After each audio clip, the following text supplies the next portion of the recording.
Pozdrav dragi prijatelji, poštovane domaćice i domaćini. Dobrodošli na moj kanal i u moju kuhinju.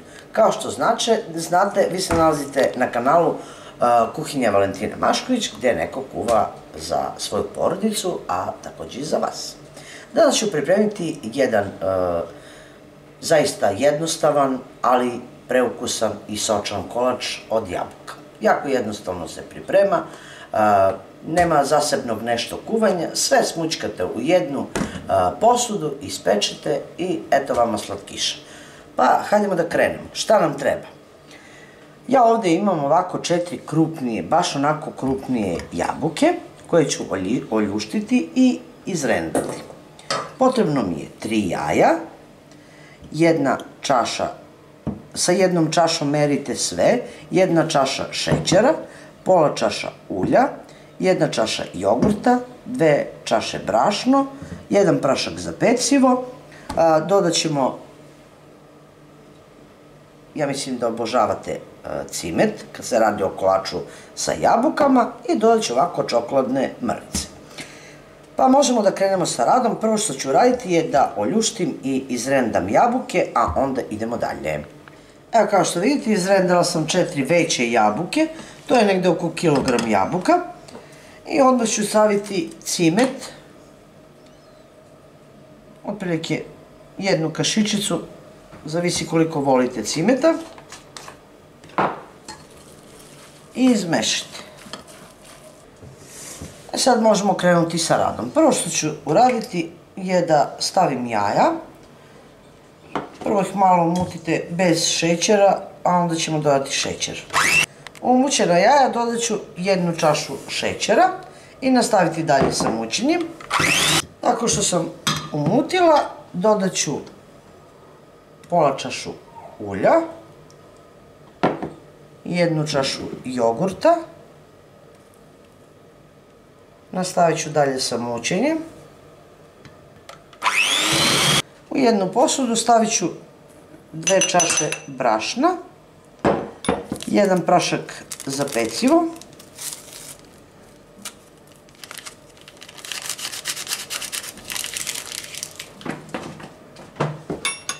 to ću sjediniti,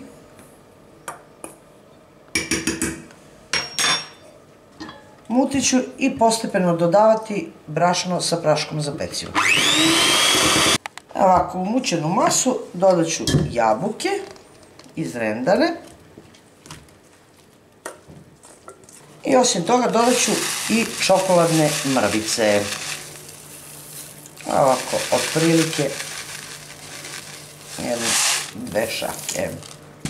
Sve ću to lepo špatulom sjediniti i tu imam jedan pleh 25 puta 30 ili 35.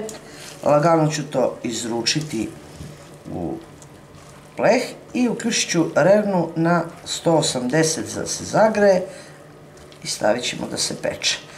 Kolač sve zavisi od rerne koliko će dugo da se peče i koliko su sočne jabuke, zato je najbolje da proverite onako čačkalicom nakon 1,5 sata. Ako ne ostaje normalno ništa na čačkalici, znači da je kolač pečen i možete ga izvaditi iz rerne. Kolač je pečen, kao što vidite, ali je u malo većem plehu ispečen, 25 puta 35, pa je onda ovako malo tanji.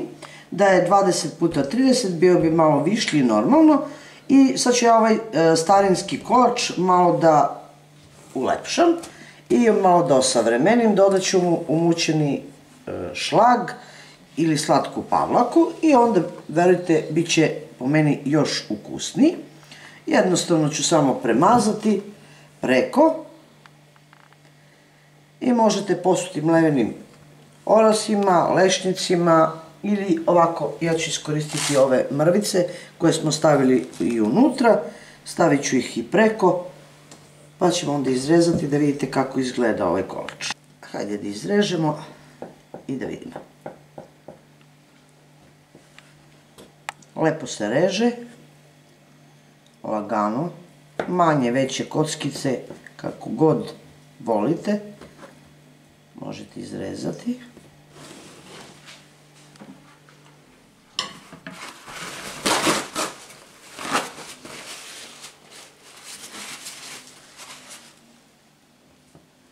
Evo, pogledajte kako izgleda ovaj starinski kolač. Još u novom ruhu, što bih rekli, sa dodatkom šlaga ili slatke pavlake, šta god volite. I dobit ćete zaista jedan primamljiv kolač, jeftin, brz, a pritom veoma ukusan. Ja mislim da će vam se dopasti ovaj moj predlog i ovaj moj recept za jedan ovakav kolač. To je bilo za danas sa mog kanala. Vidimo se u narednom videu sa nekim drugim receptom, a do tada pozdrav iz moje kuhinje svima koji prate moj kanal. Jedan veliko ćao, prijatelji!